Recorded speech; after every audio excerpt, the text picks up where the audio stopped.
आज सुनते हैं शनिवार व्रत की कथा। तो एक बार बोलिए प्रेम से शनि महाराज की जय। एक समय की बात है, सभी नवग्रह सूर्य, चंद्रमा, मंगल, बुध, बृहस्पति, शुक्र, शनि, राहु और केतु में विवाद छिड़ गया।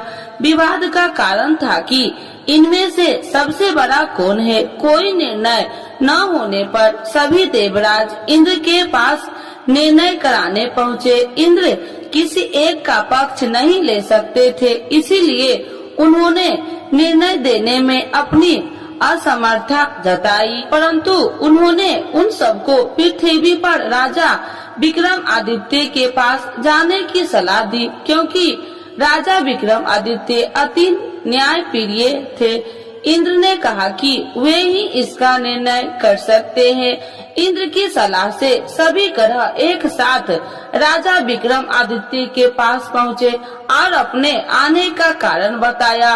राजा इस समस्याओं से अति चिंतित हो उठे, क्योंकि वे जानते थे कि अगर उन्होंने किसी एक को बड़ा बताया तो बाकी ग्रह कुपित हो उठेंगे।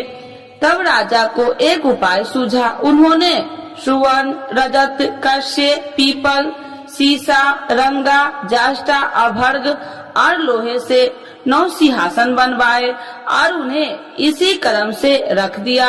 राजा विक्रमादित्य ने उस सब से निवेदन किया कि आप सभी अपने सिंहासन पर स्थान ग्रहण करें। जो भी अंतिम सिंहासन पर बैठेगा वही सबसे छोटा होगा। लोहे सिंहासन सबसे अंत में था, इस अनुसार लोहे सिंहासन पर बैठने वाला सबसे छोटा होगा। शनि देव सबसे अंत में लोहे सिंहासन पर बैठे, तो इसीलिए वही सबसे छोटे कहलाए। शनि देव को लगा कि राजा ने यह जानबूझकर किया है, इसीलिए उन्होंने कुपित होकर राजा से कहा, राजा तू मुझे नहीं जानता। सूर्य एक राशि में 1 महीना, चंद्रमा 2.25 महीना, 2 दिन, मंगल 1.5 महीना, बृहस्पति 13 महीना, वह बुध और शुक्र 1 महीने विचरण करते हैं, परंतु मैं 2.5 से 7.5 साल तक रहता हूँ। शनि देव क्रोधित होकर कहने लगे कि श्री राम की 7.5 आने पर उन्हें वनवास हो गया। रावण 7.5 आने पर वह वानरों की सेना से परास्त हो गया। अब तुम सावधान रहना। ऐसा कहकर शनि देव वहाँ से चले गए। इसके बाद अन्य देवताओं ने भी वहाँ से प्रस्थान कर लिया। कुछ समय बाद राजा की 7.5 आई, तब शनि देव घोड़े के सौदागर बनकर वहाँ आए। किसी ने राजा को सूचना दी कि कोई घोड़े का सौदागर आया है तथा उसके पास जो घोड़ा है वह बहुत बढ़िया है। राजा ने यह समाचार सुनकर अपने अश्वपाल को उस सौदागर से घोड़े खरीदने का आदेश दिया। अश्वपाल ने कई अच्छे घोड़े खरीदे। वह एक सर्वोत्तम घोड़े को राजा को सवारी हेतु दिया। राजा जैसे ही उस घोड़ा पर बैठा, वैसे ही वह घोड़ा भागकर वन की ओर चल गया। वन में काफी अंदर पहुँच वह घोड़ा गायब हो गया और राजा भूख प्यास जंगल में भटकता रहा। भटकते भटकते राजा को बेहद प्यास लगी। तब एक ग्वाले ने उसे पानी पिलाया। राजा ने प्रसन्न होकर उसे अपनी अंगूठी दे दी। वह अंगूठी देकर राजा आगे चल दिया और एक नगर में पहुंचा। वहां उसने अपना नाम उज्जैनी निवासी बिका बताया। वहां एक सेठ की दुकान से उसने जल इत्यादि पिया और कुछ विश्राम भी किया। भाग्यवश उस दिन सेठ की बड़ी बिक्री हुई। सेठ खुश होकर उसे खाना खिलाने के लिए अपने साथ घर ले गया। वहां उसने एक खूंटी देखी जिस पर एक हार टंगा था। राजा ने देखा कि खूंटी उस हार को निगल रही है और थोड़ी देर में पूरा हार गायब हो गया। सेठ ने समझा कि बीका ने हार चुरा लिया। उसने बीका को कोतवाल के पास पकड़वा दिया। फिर राजा ने भी उसे चोर समझकर उसके हाथ और पैर काट दिए। वह चैरंगिया बन गया और नगर के बाहर फिकवा दिया गया। वहाँ से एक तेली निकल रहा था। उसे राजा पर दया आई और उसने बीका को अपनी गाड़ी में बैठा लिया। वह अपनी जीभ से बैल को हाँकने लगा। उस काल राजा की शनि दशा समाप्त हो गई। वर्षा ऋतु आने पर राजा मल्हार गाने लगा। तब वह जिस नगर में था वहाँ की राजकुमारी मन भावनी को वह इतना भाया कि उसने मन ही मन प्रण कर लिया कि वह उस राग गाने वाले से ही विवाह करेगी। उसने दासी को राग गाने वाले को ढूंढने के लिए भेजी। दासी ने बताया कि वह एक चौरंगिया है, परंतु राजकुमारी न मानी। अगले ही दिन से राजकुमारी अनशन पर बैठ गई कि विवाह करेगी तो उसी से उसे सबने बहुत समझाया, पर फिर भी जब वह न मानी तो राजकुमारी के पिता ने उस तेली को बुलावा भेजा और विवाह की तैयारी करने को कहा। फिर उसका विवाह राजकुमारी से हो गया। एक दिन सोते हुए स्वप्न में शनि देव ने राजा विक्रम आदित्य से कहा, राजन, देखा तुमने मुझे छोटा बताकर कितना दुख झेला है। तब राजा ने उनसे क्षमा मांगी और प्रार्थना की, हे शनिदेव, जैसा दुख मुझे दिया है किसी और को न देना। शनिदेव मान गए कि और कहा, जो मेरी कथा व व्रत करेगा उसे कोई दुख न होगा, तथा जो नित्य मेरा ध्यान करेगा और चीटिया का आटा डालेगा उसके सारे मनोरथ पूर्ण होंगे। साथ ही शनिदेव ने राजा को उसके हाथ पैर की वापसी दे दिए। प्रातः आँख खुलने पर राजकुमारी ने जब राजा को देखा तो आश्चर्यचकित रह गई। बीका ने उसे बताया कि वह उज्जैनी का राजा विक्रम आदित्य है। सभी अत्यंत प्रसन्न हुए। सेठ ने जब यह सुना वह पैर पर गिरकर क्षमा मांगने लगा। राजा ने कहा कि वह तो शनि देव का कोप था, इसमें किसी का कोई दोष नहीं। सेठ ने फिर भी निवेदन किया कि मुझे शांति तब ही मिलेगी जब आप मेरे घर चलकर भोजन करेंगे। सेठ ने अपने घर कई प्रकार के व्यंजन से राजा का सत्कार किया। साथ ही सबने देखा कि जो खूंटी हार निकल गई थी वही उसे उगल रही थी। सेठ ने अनेक मनोहर देख राजा का धन्यवाद किया और अपनी कन्या श्री कन्वरी से शादी करने का निवेदन किया। राजा ने सहर्ष स्वीकार कर लिया।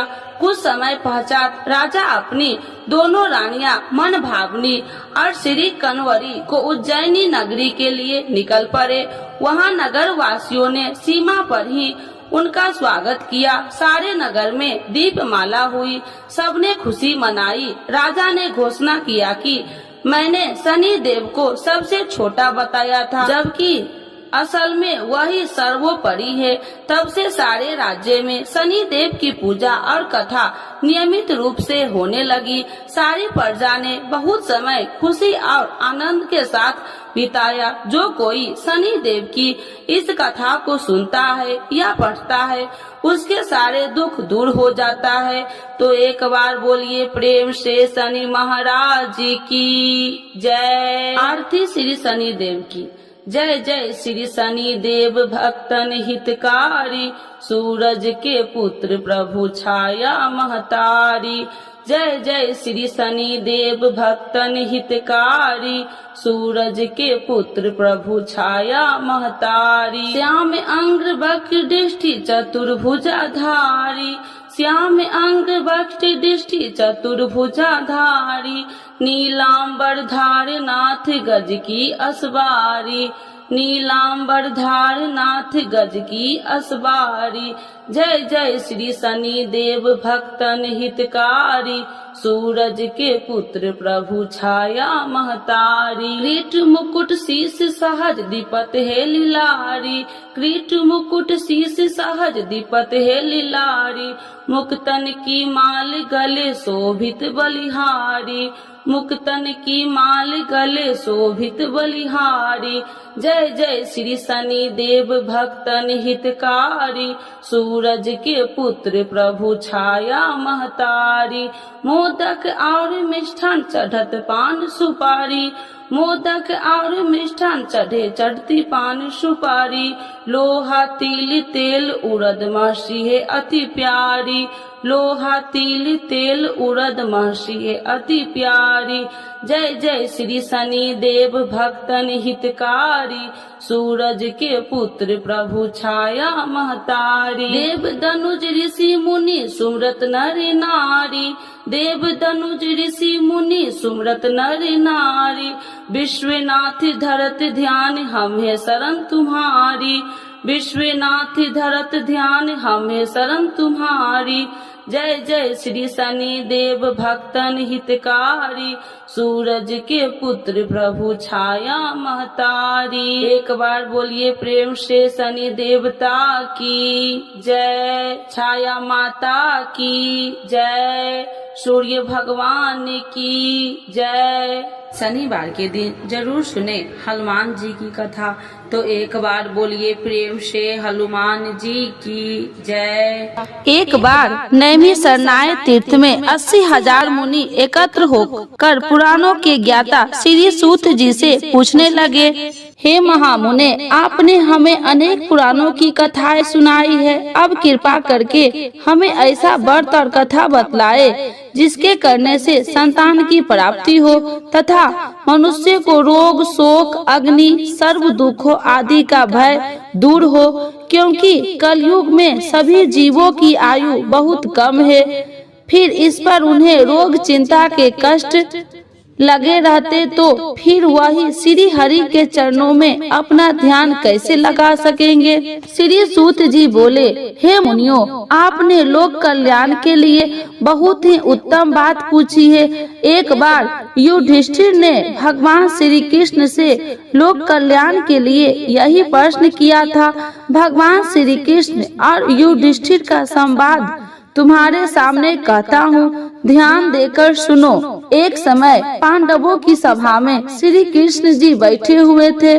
तब युधिष्ठिर ने भगवान श्री कृष्ण से प्रश्न किया कि हे प्रभु नंद नंद गोविंद, आपने मेरे लिए अनेक कथाएं सुनाई है, आज आप कृपा करके ऐसा व्रत या कथा सुनाइए जिसके करने से मनुष्य को रोग चिंता का भय समाप्त हो और उसको पुत्र की प्राप्ति हो। हे प्रभु, बिना पुत्र के जीवन व्यर्थ है, पुत्र के बिना मनुष्य नरकगामी होता है, पुत्र के बिना मनुष्य पितृ ऋण से छुटकारा नहीं पा सकता है और न ही उसका पुनग नामक नरक से उद्धार हो सकता है।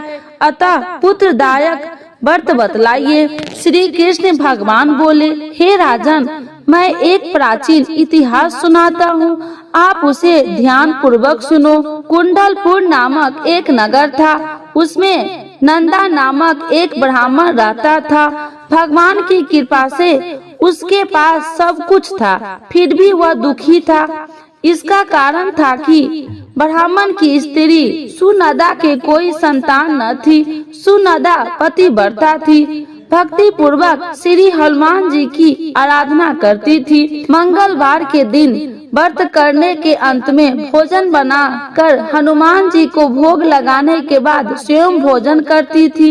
एक बार मंगलवार के दिन ब्राह्मणी गिरी कायों में अधिकता के कारण हनुमान जी को भोग न लगा सकी, तो इस पर उसे बहुत दुख हुआ।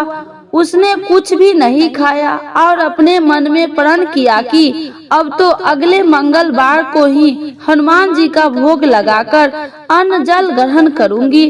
ब्राह्मणी सुनदा प्रतिदिन भोजन बनाती, श्रद्धा पूर्वक पति को खिलाती, परंतु स्वयं भोजन नहीं करती और मन ही मन श्री हनुमान जी की आराधना करती थी। इसी प्रकार 6 दिन गुजर गए और ब्राह्मणी सुनदा अपने निश्चय के अनुसार भूखी प्यासी निराहार रही। अगले मंगलवार को ब्राह्मणी सुनदा प्रातः काल ही बेहोश होकर गिर पड़ी। ब्राह्मणी सुनदा की इस असीम भक्ति के प्रभाव से श्री हनुमान जी बहुत प्रसन्न हुए और प्रकट होकर बोले, सुनदा, मैं तेरी भक्ति से बहुत प्रसन्न हूँ, तू उठ और वर मांग। सुनदा अपने आराध्य देव श्री हनुमान जी को देखकर आनंद की अधिकता से ही सुनोदा अपने आराध्य श्री हनुमान जी को देखकर आश्चर्य से हो गई। इस श्री हनुमान जी के चरणों में गिरकर बोली, हे प्रभु, मेरी कोई संतान नहीं है, कृपा करके मुझे संतान प्राप्ति का आशीर्वाद दे, आपकी अति कृपा होगी। श्री महावीर जी बोले, तेरी इच्छा पूर्ण होगी, तेरे एक कन्या पैदा होगी, उसके अष्टांग प्रतिदिन सोना दिया करेगी। इस प्रकार कहकर श्री महावीर जी अंतर ध्यान हो गए। ब्राह्मणी सुनोदा बहुत हर्षित हुई और सभी समाचार अपने पति से कहा। ब्राह्मण देव कन्या का वरदान सुनकर कुछ दुखी हुए, परंतु सोना मिलने की बात सुनी तो बहुत प्रसन्न हुई। विचार किया कि ऐसी कन्या के साथ मेरी निडरता ही समाप्त हो जाएगी। श्री हनुमान जी की कृपा से वह ब्राह्मणी गर्भवती हुई और 10वें महीने में उसे बहुत ही सुंदर पुत्री प्राप्त हुई। वह बच्ची अपने पिता के घर में ठीक उसी तरह से बढ़ने लगी जिस प्रकार शुक्ल पक्ष का चंद्रमा बढ़ता है। 10वें दिन में ब्राह्मण ने उस बालिका का नामकरण संस्कार करवाया।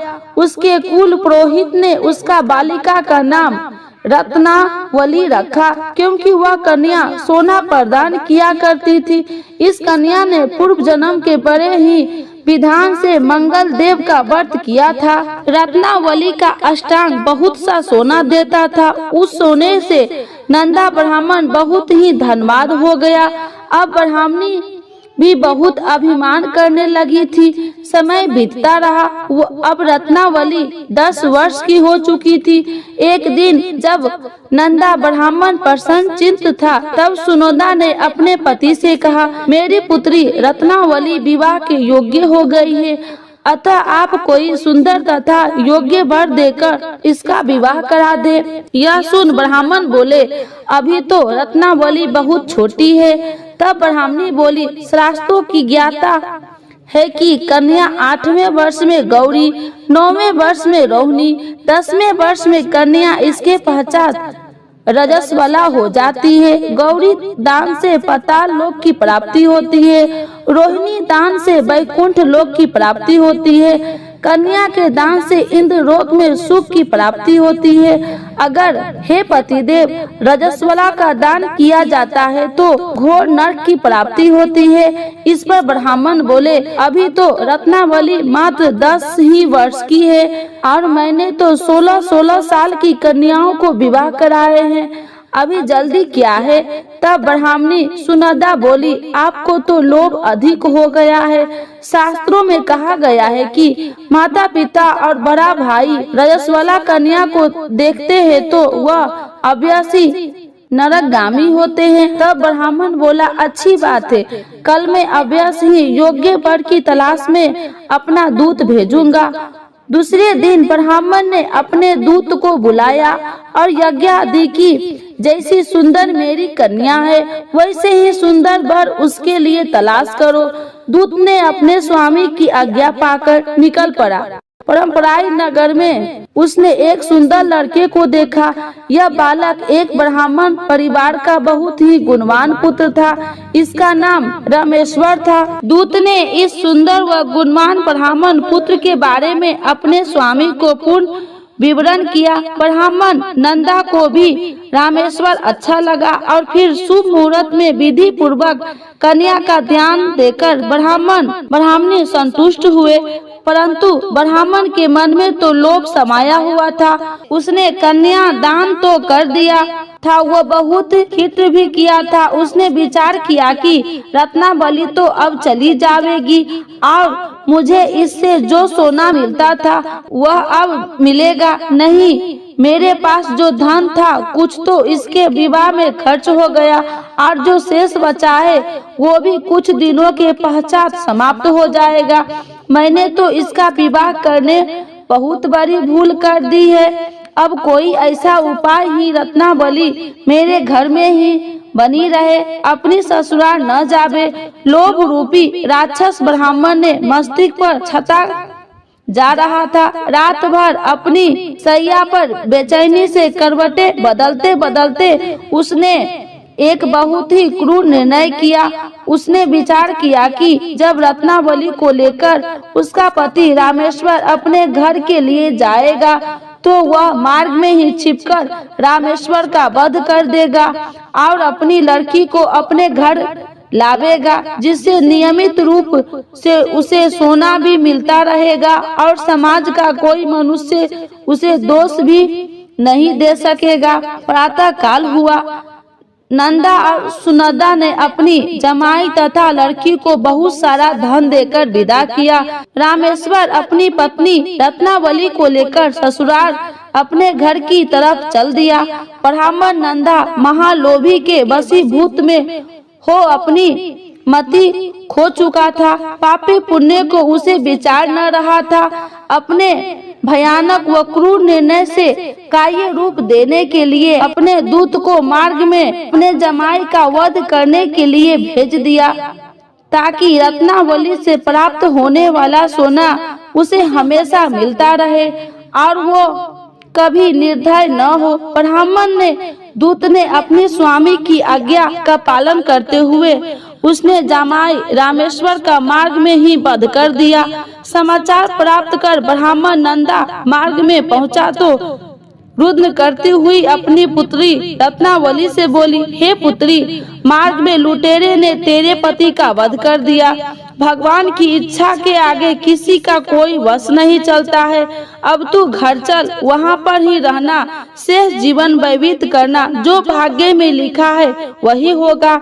अपने पति की अकाल मृत्यु से रत्नावली बहुत दुखी हुई। क्रंदन व रुदन करते हुए अपने पिता से बोली, हे पिताजी, इस संसार में जिस स्त्री का पति नहीं है उसका जीवन व्यर्थ है। मैं अपने पति के साथ ही अपने शरीर को जला दूंगी और सती होकर अपने इस जन्म को माता पिता के नाम तथा सास ससुर के यश को सार्थक करूंगी। ब्राह्मण नंदा अपनी पुत्री रत्नावली के वचनों को सुनकर बहुत दुखी हुआ। विचार करने लगा, मैंने व्यर्थ ही जमाई का वध का पाप अपने सिर लिया। रत्नावली को उसके पीछे अपने प्राण तक देने की तैयार है। मेरा तो दोनों तरफ से मरण हो गया। धन तो अब मिलेगा नहीं। जमाई वध के पाप के फल स्वरूप यम यातना भी भुगतनी पड़ेगी। यह सोचकर वह बहुत खिन्न हुआ। रामेश्वर की चिता बनाई गई। रत्नावली सती होने की इच्छा से अपने पति का सिर अपनी गोद में रखकर चिता में बैठ गई। जैसे ही रामेश्वर की चिता को अग्नि लगाई गई, वैसे ही प्रसन्न होकर मंगल देव वहाँ प्रकट हुए और बोले, हे रत्नावली, मैं तेरी पति भक्ति से बहुत प्रसन्न हूँ, तू वर मांग। रत्नावली ने अपने पति का जीवन दान मांगा। तब मंगल देव बोले, रत्नावली, तेरा पति अजर अमर है, यह महाविद्वान भी होगा और इसके अतिरिक्त तेरी जो इच्छा हो वर मांग से। तब रत्नावली बोले, हे ग्रहों के स्वामी, यदि आप मुझ पर प्रसन्न हो तो मुझे यह वरदान दीजिए कि जो भी मनुष्य मंगलवार के दिन प्रातः काल लाल पुष्प लाल चंदन से पूजा करके आपका स्मरण करे, उसको रोग व्याधि न हो, सर्प जनों में कभी वियोग न हो, सर्प अग्नि तथा शत्रुओं का भय न रहे।